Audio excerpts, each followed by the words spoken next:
Hello everyone, welcome back to the next video. In this video I will show you how to open a C++ activity for Android inside your Flutter application. This is only for Android.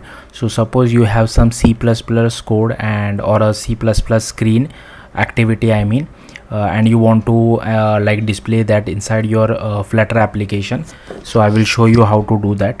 So here as usual, firstly I'll show you the output. So here I have one button which is from Flutter side, and if I click on it, it displays one more screen. Now the screen is blank because if I touch on it, so the code so this is a C++ activity, and it basically takes your finger tab and changes the color of the screen.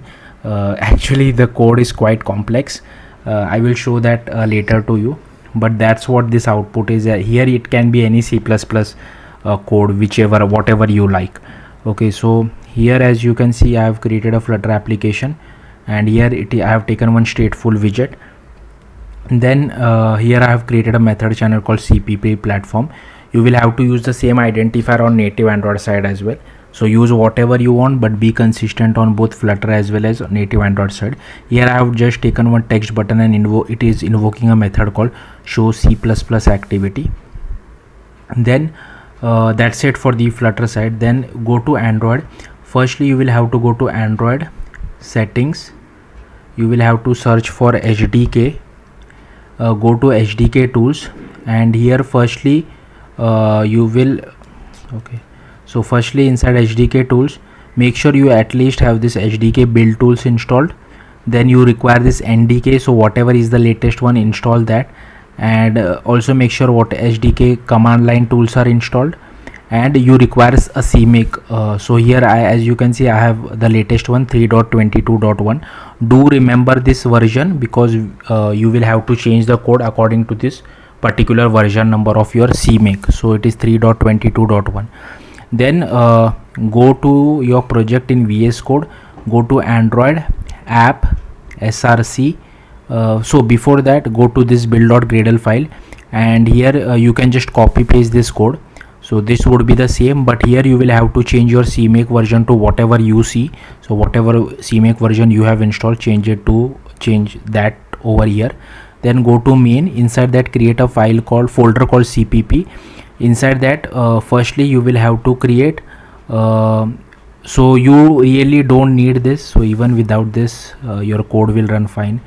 So I will just delete this. I'll again rerun my app just to check it once. Okay, so here you will firstly have to create this cmake list.txt. Now I have just copy pasted this code from this particular repo. So you can go over here, cpp cmake list.txt as well as main.cpp. So you can just copy paste this code, but again here you will have to change the version number of your CMake to whatever you have. Rest everything will remain the same. So rest I have just copy pasted it, and here I have created this main.cpp file.